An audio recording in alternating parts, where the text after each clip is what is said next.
Bueno, pues vamos a comenzar reflexionando porque decíamos que nos acompañan en esta mesa interministerial dos ministerios muy importantes que tienen mucho que decir en este ecosistema y en esta cadena de valor. Nos acompaña el MITECO, el Ministerio de Transición Ecológica y Reto Demográfico, y también el Ministerio de Vivienda y Agenda Urbana. Vamos a hablar de muchos asuntos, pero que tienen mucho que ver sobre todo con la madera, el territorio, la edificación y también el futuro cercano. Y lo que vamos a pretender aquí es conversar para saber un poquito, entender un poco cómo se pueden alinear esas políticas públicas para hacer que la construcción sea más sostenible y también tener una gestión forestal activa. Y la madera puede ser ese punto de encuentro, porque puede ser un punto de encuentro entre la ciudad, el territorio y también entre la sostenibilidad y el desarrollo. Y esta mañana vamos a hacer este punto de encuentro precisamente en esta jornada. Llamo que suban aquí al escenario a Anselmo Menéndez, subdirector general de políticas del MIBAU. Anselmo, bienvenido. Y María Jesús Rodríguez de Sancho. Ella es directora general de Biodiversidad, Bosques y Desertificación del MITECO. Bienvenidos. ¿Qué tal? ¿Cómo estamos? Vamos a reflexionar un poquito, ¿no? Esta mañana. Para eso estamos aquí, ¿no? Decía yo antes que, para saber dónde estamos, pero también hacia dónde caminamos. Vamos a comenzar hablando un poquito en general. Me gustaría que me comentaran un poco cuál es la visión que tienen ambos ministerios también sobre el papel de la madera en la descarbonización y también en la economía circular. Empiezo por Anselmo. Pues, buenos días a todos. Muchas gracias por invitarnos a participar en esta jornada. El papel de la madera en la descarbonización es evidente que es fundamental, ¿no? No solamente ya en presente, sino en el futuro. Desde el punto de vista de MIBAU estamos planteando únicamente la modificación del Código Técnico de la Edificación, que tiene la trascendencia, lógicamente, de cara a las nuevas edificaciones, y el Plan Nacional de Renovación de Edificios en el marco de la transposición de la Directiva de Eficiencia Energética, que tiene trascendencia, lógicamente, sobre todo en la renovación y rehabilitación de edificios. Básicamente la madera es un elemento que va a contribuir a la reducción de la huella de carbono y para ello va a tener que tener un potencial de calentamiento global, digamos, esmerado, y en eso la madera tiene que trabajar, obviamente, y de esa manera iremos contribuyendo de forma decidida a la descarbonización, al objetivo que buscamos en el 2050, que es una construcción nula en este sentido. Bien, a ver qué dice María Jesús. María Jesús. Bueno, ¿qué voy a decir yo de la madera? Que soy directora de Biodiversidad y Bosques. Bueno, para nosotros, bueno, en primer lugar quiero agradecer la invitación a participar al Ministerio para la Transición Ecológica en esta jornada y felicitar también por la constitución, la reciente constitución de esta asociación, que me parece muy oportuna y muy necesaria, porque el canalizar todos los esfuerzos que debemos hacer para que realmente el aprovechamiento de la madera sea algo estratégico en nuestro país, que debe serlo, pues es fundamental, ¿no? Tener interlocutores claros para poder trabajar conjuntamente. Para nosotros el tema de la madera está contemplado dentro de los instrumentos de planificación que hemos actualizado en el año 2022, en la Estrategia Forestal Española y en el Plan Forestal Español, que la Estrategia Forestal es a 2050, con una visión estratégica que lo que busca es garantizar la resiliencia de los bosques, pero también su aprovechamiento, y como motor de lo que es la economía rural. No podemos pensar en que los bosques se van a gestionar como en el siglo XIX o en el siglo XX. Tenemos que pensar en una gestión del siglo XXI y en un aprovechamiento del siglo XXI con unas finalidades del siglo XXI. La gente no va a vivir como vivía antes, ¿no? Entonces, ese es el reto. El reto es ver cómo transformamos. Pero la madera puede ser un motor para esa transformación. Después del verano que hemos tenido de incendios, pues, que han asolado 350.000 hectáreas, que es la peor cifra del siglo, desde luego, y tenemos que remontarnos, pues, a los años 80 para tener cifras similares, pues creo que tenemos que repensar cuál es nuestra relación con los bosques. Y esa reflexión tiene que ir acompañada de buscar qué objetivos tiene que tener el bosque. Yo creo que todos coincidiremos que tiene que tener un valor ecológico, un valor económico y un valor social. Y bueno, pues creemos que ese aprovechamiento sostenible de la madera con una gestión forestal sostenible puede contribuir a ese cambio. Y así está reflejado en esos instrumentos de planificación. Tenemos un camino todavía largo por recorrer, porque los datos que hay en nuestro país de construcción en madera pues es bastante bajo. También es bajo a nivel europeo, ¿no? Pero nosotros, según los datos disponibles, pues está en un 0,5, entre un 0,5 a un 1 y pico. Y en Europa, según la Comisión Europea, de los materiales de construcción solamente el 3% es madera. Por tanto, tenemos una oportunidad ahí para desarrollar importante. Y creemos que es compatible porque muchas veces se asocia conservación del monte con no tocar el monte. Y eso incluso en la Directiva Hábitats, que es la Directiva Europea de Conservación, incluso la conservación se define como las medidas de gestión necesarias para garantizar la existencia de los valores que llevaron a la conservación de ese espacio. Por tanto, esas medidas de gestión no significa abandono. Eso es el mensaje fundamental. Pero para eso necesitamos cambiar la percepción que la sociedad tiene. Y eso se hace con comunicación social. Tenemos que convencer sobre todo a la sociedad urbana, que es la mayoritaria en nuestra sociedad, de que gestionar los bosques, extraer madera, no es destruir los bosques. Eso es lo fundamental. En el vídeo se decía.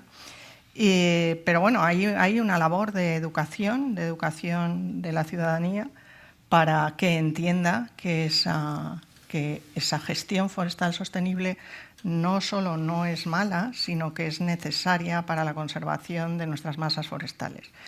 Que sin esa gestión pues sucede lo que ha sucedido este verano, que se hace la gestión por sí misma a través del fuego, que ha sido un instrumento de ordenación a lo largo de los siglos en los ecosistemas mediterráneos. Y bueno, pues en ese camino estamos y bueno, pues casi me callo ya porque si no voy a monopolizar todo el reloj va corriendo. Ya me han dicho que vamos a sacar tarjeta amarilla, tarjeta roja en función de cómo vayamos. Pero es importante lo que dices, creo que repensar el sistema es importante. Hablabas de la comunicación también. Yo creo que hay que ponerlo en valor, pero también hay que poner en valor la colaboración también entre ambos ministerios. No sé cómo se puede, qué sinergias institucionales podrían impulsar entre ambos ministerios para fomentar el uso de la madera en la edificación. Anselmo, empieza por... La relación es continua y permanente y es positiva entre ambos ministerios y con el resto de ministerios. Siempre sepan ustedes que los ministerios, aunque parezca mentira, nos entendemos entre todos bastante bien. Y esa imagen tenemos que trasladar a la ciudadanía porque a veces se traslada de forma confusa, ¿no? En este caso concreto, la cuestión es bien sencilla. Nosotros tenemos que generar desde el MIBAU, para construir viviendas, como todos ustedes saben, el déficit es descomunal, tenemos que construir viviendas y los sistemas industrializados van a ser el presente ya y futuro determinante, ¿no? Tanto en madera como en otros sistemas, ¿no? Entonces, como tenemos que construir viviendas, lógicamente lo que tenemos que hacerlo atendiendo a la biodiversidad, ser un poquito y a la sostenibilidad, en fin, un poquito de por favor, entre comillas, como se diría popularmente, ¿verdad?, para no hacer ni cometer ninguna situaciones de las que nos tengamos que arrepentir en nuestros bosques en el futuro ni en nuestras viviendas. El espíritu de la cuestión es bien sencillo.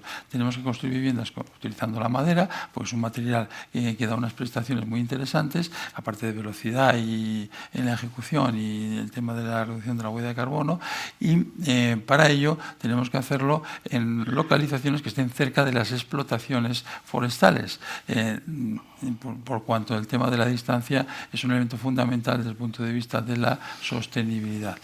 Tenemos que coordinarnos para eso, simplemente, y que generemos mucha más demanda en la producción de viviendas con madera para que esas explotaciones forestales orienten la producción no solamente a lo que venían haciendo hasta ahora, sino a un camino ahora demandado, necesario, eficiente y sostenible como va a ser la construcción en madera. Bueno, yo estoy totalmente de acuerdo con lo que comenta Anselmo.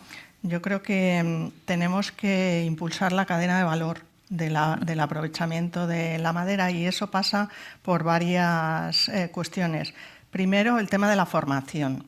El tema de la formación es importante que arquitectos, ingenieros, gestores forestales y trabajadores forestales, que hay una gran escasez de trabajadores forestales, pues entiendan lo que es la gestión forestal sostenible y lo que es también el aprovechamiento de madera. Es importante el fomento de esta actividad, y ahí pues me gustaría destacar que gracias a los fondos de recuperación, transformación y resiliencia hemos podido lanzar una línea de inversiones con proyectos financiados a través de la Fundación Biodiversidad en los programas de bioeconomía, que primero se sacó una convocatoria de bioeconomía con carácter general con 22 millones de euros, y posteriormente ya sacamos una específica de bioeconomía forestal con 77 millones de euros, donde hay proyectos muy interesantes que van en la línea de la que estamos hablando. En concreto, pues creo que hay un proyecto en Soria que se llama Maderaula, que precisamente es para fomentar ese uso de la madera en construcción. Pero hay otros muchos, como el Reconecta, que trata de buscar a los propietarios forestales, que, como se decía, también es una dificultad en nuestro país. Tenemos que pensar que tenemos el 55% de nuestro territorio forestal, y de esa superficie forestal, que son 28 millones de hectáreas, 18 millones son arboladas, el resto es matorral, pero de esa superficie el 72% es de propiedad privada, y muchas veces no se conocen los propietarios. Ahí tenemos un trabajo importante que realizar, porque el porcentaje de esa superficie privada que está sujeto a instrumentos de ordenación, que es fundamental para garantizar la gestión forestal sostenible, es todavía muy bajo. De hecho, el objetivo en la estrategia forestal española es aumentar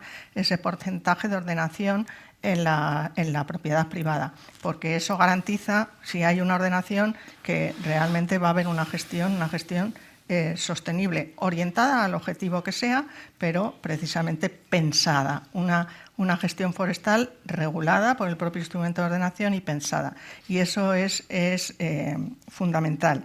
Aparte de ese conocimiento técnico, pues también es importante la colaboración entre administraciones, que se ha citado ya, pero también con las administraciones autonómicas, para que tengamos los mismos objetivos, que yo creo que en el tema de la planificación forestal eso sí se da, porque esos instrumentos de planificación se han aprobado con el consenso de las comunidades autónomas a través de los mecanismos de colaboración que tenemos entre administraciones, y finalmente en la conferencia sectorial, que es el máximo órgano de colaboración entre administraciones. Es importante también acudir a instrumentos de trazabilidad que aportan las certificadoras, como FSC o PEF, que nos dan una garantía, y también de cara al consumidor, de que realmente esa madera se ha extraído y se ha producido de una manera sostenible.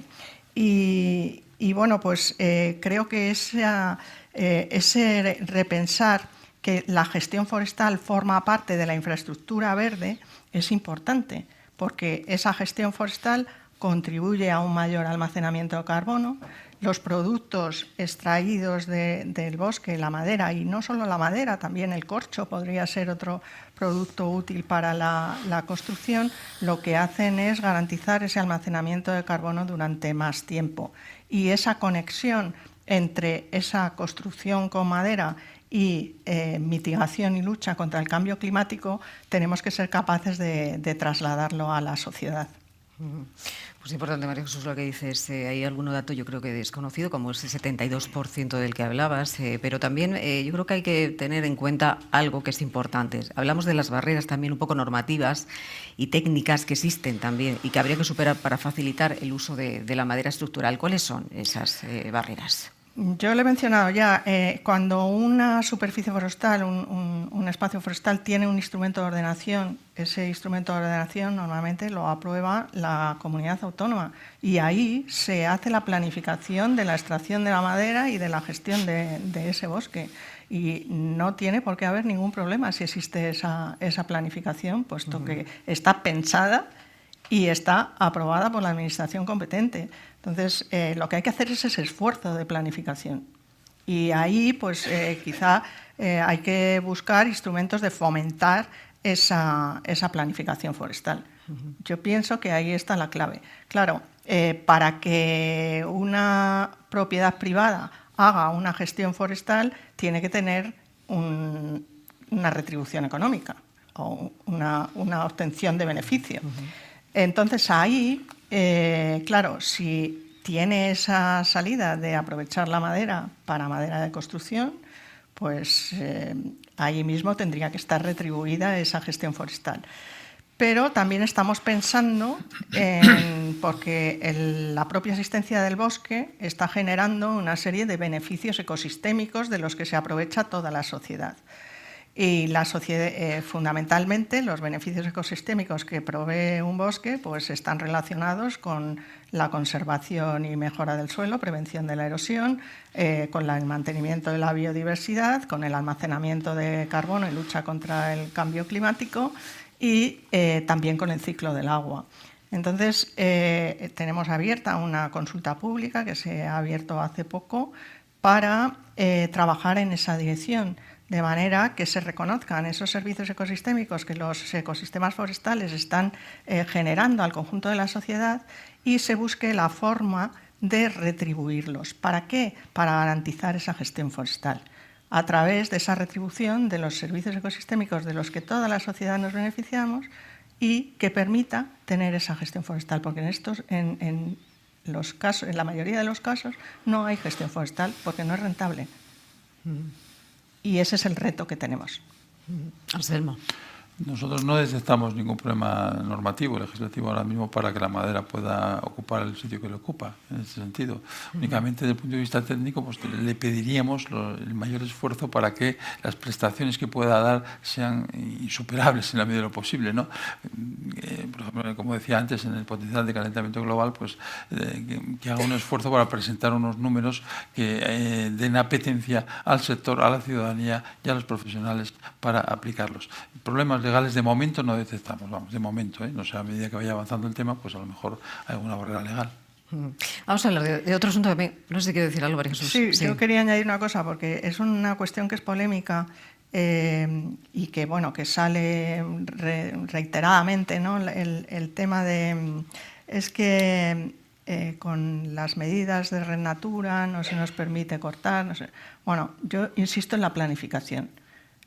Cuando existe esa planificación, esa ordenación forestal, los planes dasométricos que se llaman, ahí se tienen en cuenta también los periodos y se tienen en cuenta las posibles medidas de conservación o de prevención para evitar precisamente ese daño a la biodiversidad que se podría producir cuando se hacen determinadas actuaciones pues en unos periodos determinados de tiempo.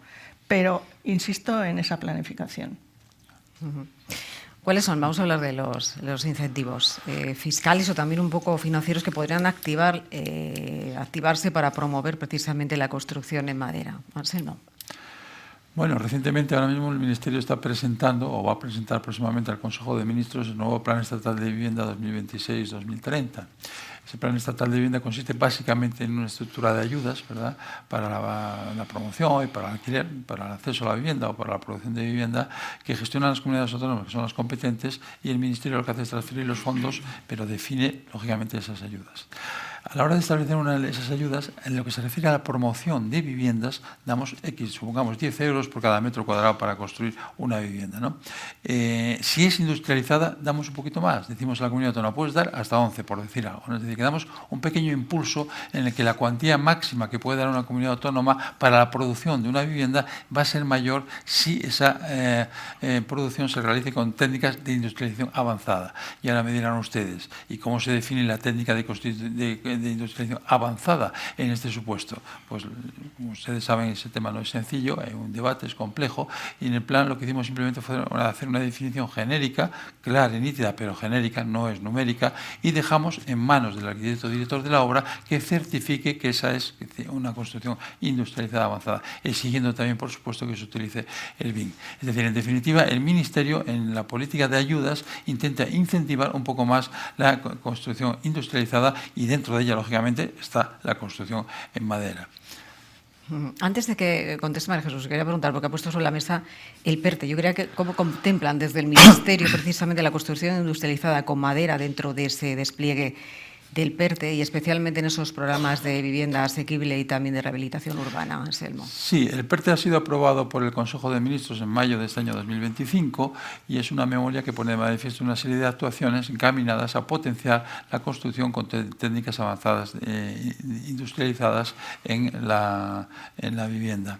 Tiene una serie de ejes fundamentales, entre ellos destacan, a los efectos que aquí nos atañen, de la reducción de los plazos para construir y la reducción de la huella de carbono y quizás también el esfuerzo por normalizar. En este sentido ya se ha constituido un grupo en el amparo del PERTE para trabajar en las normas UNE, a ver de qué manera podemos definir la construcción industrializada y a ver de qué manera podemos también definir o normalizar los distintos sistemas que puedan aparecer. No es sencillo, esto va a llevar algo de tiempo, me da la impresión, pero hemos avanzado y estamos en ello. El PERTE en su conjunto, el presidente del Gobierno ya dijo que va a destinar 1.300 millones de euros con el objetivo de que en los 10 primeros años la media de viviendas con estas técnicas industrializadas sean unas 15.000 de media. No quiere decir que el primer año vaya a haber 15.000. Y en adelante, pasados esos 10 años, a ver si cogemos una velocidad de crucero en torno a 20.000. Es una declaración de intenciones, pero es un primer paso y estamos avanzando. Se ha creado ya una oficina para el PERTE, dependiendo directamente del Secretariado de Estado de Agenda Urbana y Vivienda, y estamos en ello. Podría extenderme mucho más para hablar del PERTE, pero bueno, no es el momento tampoco. Una pregunta, antes de que me conteste María Jesús. ¿Qué medidas se están considerando desde el Ministerio también para fomentar la homologación oficial técnica de las normativas de sistemas constructivos industrializados en madera? ¿Cuáles son esas medidas que se están considerando desde el Ministerio de Vivienda? Perdón, ¿para fomentarla? Para fomentar la homologación técnica y también la normativa de sistemas constructivos industrializados. Bueno, de momento simplemente, como lo que he comentado, en el marco del PERTE, lógicamente, la reunión que se está viendo para la normativa OMNI. De momento estamos lo que estamos haciendo, no podemos aportar nada más de momento. Eso va a dar buen resultado, no tengo ninguna duda, pero lleva un tiempo. María Jesús, ahora sí. Hablamos de esos incentivos fiscales o financieros. Bueno, en la propia Estrategia Forestal Española hay un eje que es el valor económico del monte y cómo el sector se tiene que tratar, ¿no? Y no pudimos aprobar entonces un sistema fiscal específico para lo que es el sector forestal, pero sí que hemos trabajado con la Dirección General de Tributos para tratar de avanzar en ese sentido. Nos hemos reunido con la Directora General de Tributos antes del verano y bueno, hay una propuesta de fiscalidad para el sector forestal que se ha elaborado con el consenso de asociaciones y de las ONGs también, que pusimos encima de la mesa y se adquirió el compromiso por parte de la Dirección General de Tributos de hacer un grupo de trabajo para avanzar en esa dirección. Porque además creemos que esa fiscalidad específica para el sector forestal va a contribuir también a la cuestión del reto demográfico, porque la mayoría de los espacios forestales están en municipios que están afectados por esa despoblación. Pero bueno, es un trabajo que no es fácil porque todos los sectores quieren su fiscalidad específica, pero creo que estamos en un momento que ha sido desgraciado, pero que tenemos que sacar de la necesidad virtud. Me refiero a esa situación terrible de los incendios de este verano que llevaron a anunciar por el presidente del Gobierno un pacto frente a la emergencia climática. En ese pacto, el número 1 de las medidas es el tema forestal y luego pues también se prevé una serie de fondos adicionales. Creo que es un momento que tenemos que aprovechar esa situación precisamente para garantizar esa financiación del sector forestal y de las necesidades que tiene. Con respecto a los proyectos de bioeconomía que estamos financiando, yo creo que a partir de ahora es cuando se va a empezar a obtener los resultados de esos proyectos, porque las convocatorias fueron en el 21 y en el 23, y ahora es cuando creo que se empezará a ver en qué se han materializado esos proyectos, esas asociaciones, porque creo que el valor añadido de esos proyectos financiados a través de la Fundación Biodiversidad es la asociación de diferentes instituciones, que pueden ser municipios, comunidades autónomas, centros tecnológicos, centros de investigación, que generan un valor añadido mayor que si fuera un proyecto presentado por una única entidad. Y creo que ahí sí que vamos en la buena dirección, porque bueno, estamos a la espera de los resultados que haya, pero realmente ha habido una demanda muy importante, una demanda de proyectos muy importante, lo cual pone de manifiesto el dinamismo del sector. O sea, existen ideas, existen proyectos para llevar a cabo esa gestión forestal y con un aprovechamiento detrás. Y de hecho, ahora ya no con los fondos de recuperación, porque ya se acaba el periodo de los fondos de recuperación, pero sí con el FEDER, hemos vuelto a sacar una convocatoria este año de 35 millones de euros, que también ha tenido una gran acogida. A mí eso me permite tener esperanza en el futuro, y que realmente la madera es algo estratégico para nuestro país, y tendríamos que ser capaces de aprovechar la oportunidad para transformar el sector forestal como un sector productivo. Un sector productivo, pero sostenible, porque esa es la idea, y no incompatible con la conservación, que precisamente esta dirección general se creó de dos partes, una parte de biodiversidad, una parte de bosques, y yo creo que esa integración es muy positiva. Es muy positiva. El hecho de que las dos subdirecciones estén en la misma dirección general nos obliga a ese diálogo, nos obliga a esa reflexión conjunta, que a veces, pues bueno, hay ciertos matices que hay que negociar. Pero bueno, es cuestión de un equilibrio. Es cuestión de un equilibrio, y a mí me parece que con ese equilibrio se avanza más que con posiciones enfrentadas por un lado y por el otro, ¿no? María Jesús, ¿cómo se puede fomentar esa colaboración entre todos los actores? Decíamos, este ecosistema, esa cadena de valor entre lo que son las empresas, las que forman parte también de la gestión forestal, y lo que es la administración. ¿Cómo se puede fomentar? Pues bueno, yo creo que lo estamos fomentando a través de esas convocatorias de proyectos, que uno de los requisitos es precisamente que haya una asociación de entidades que promuevan el proyecto, y además normalmente no es en una única comunidad autónoma, sino que participan diferentes instituciones o entidades de diferentes comunidades autónomas. Eso hace que haya una mayor reproducibilidad del proyecto en distintos territorios, y de esa manera yo creo que es importante. Y luego tenemos otros instrumentos de colaboración con todo el sector, a través del Consejo Forestal Nacional y a través de otros grupos de trabajo.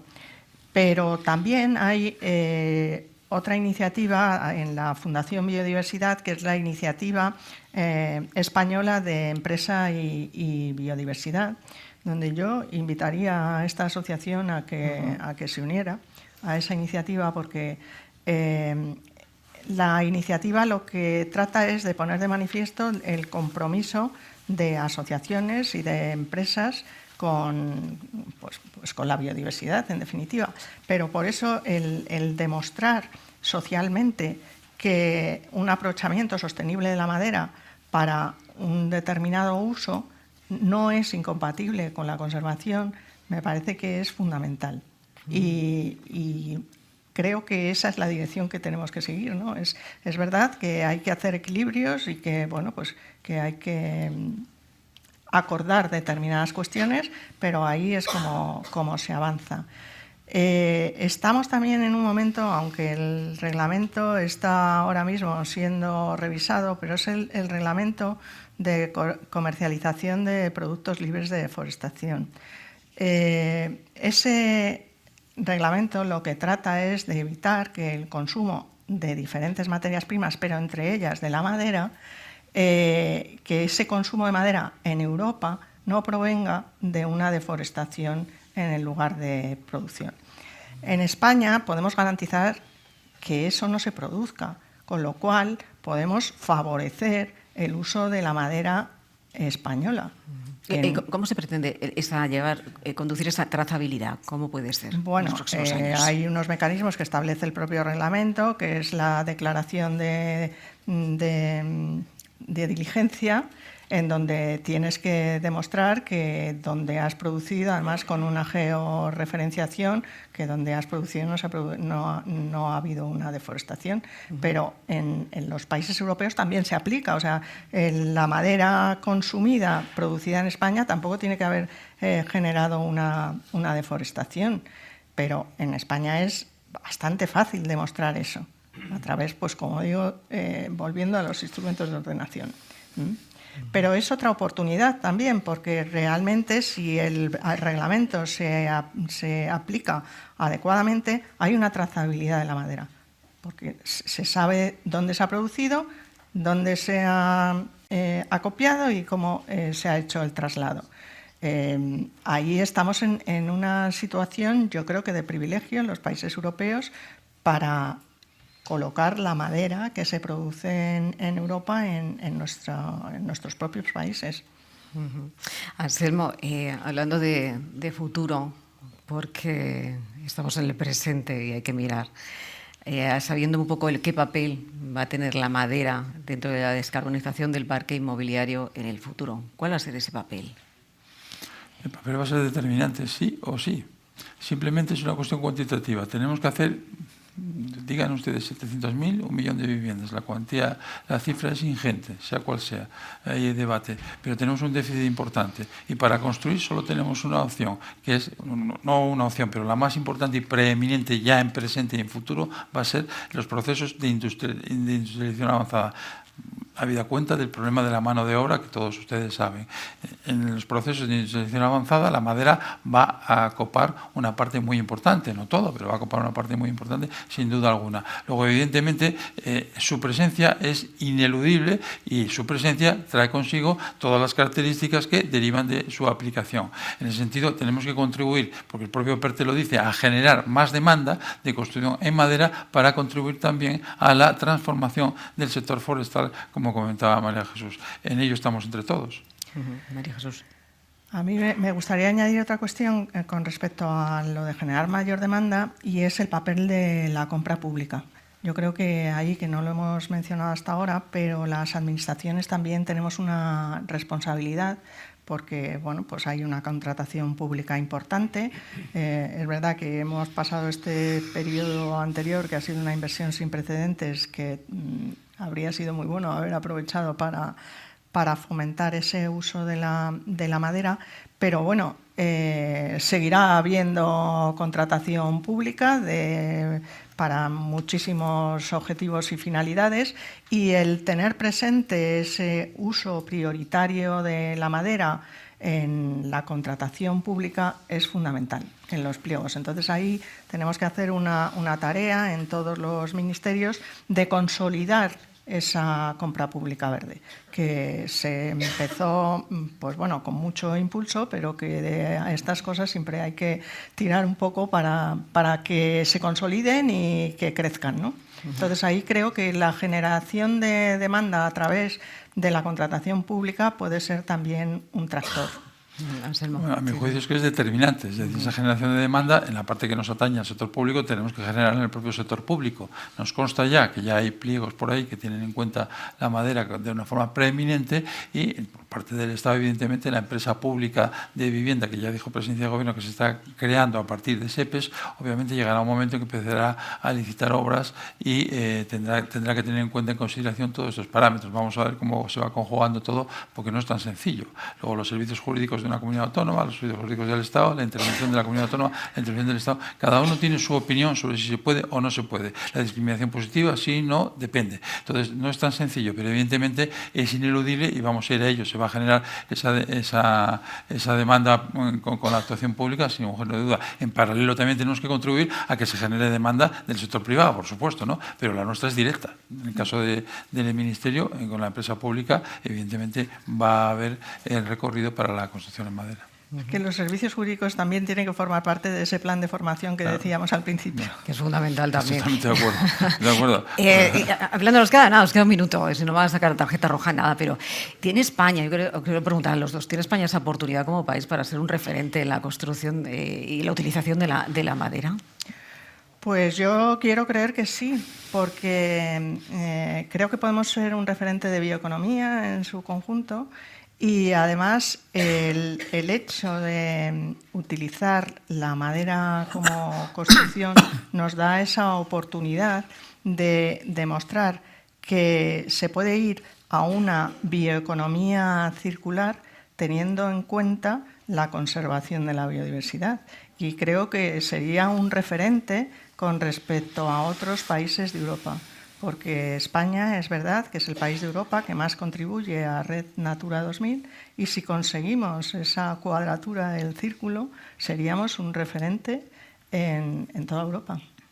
Anselmo. No tengo ninguna duda que vamos a ser un referente, sin ninguna duda. Tenemos la materia prima, la necesidad y el intelecto. Lo tenemos todo, ¿no? Lo tenemos casi todo. Bueno, pues ahí estamos, lo tenemos todo. Muchas gracias por compartir este espacio con dos ministerios que son, como decíamos al principio, muy importantes, Ministerio de Transición y Ministerio de Vivienda, en esta jornada, porque hablando de madera, de construir en madera y de lo que significa en los próximos años para un país como España, pues es muy importante, ¿no? Me gustaba mucho, decía sí, aunque parezca que no colaboramos entre los ministerios. Qué bueno es eso, colaborar entre todos, ¿no? Sí. Eso es bueno y siempre aprendiendo, porque hay algunos datos que me han sorprendido. Hay margen de mejora, tengo que decir. Sí. Ese margen de mejora, luego ya en el café lo debatimos. Sí, es verdad que hay margen de mejora, pero es mejor en otro contexto explicarlo.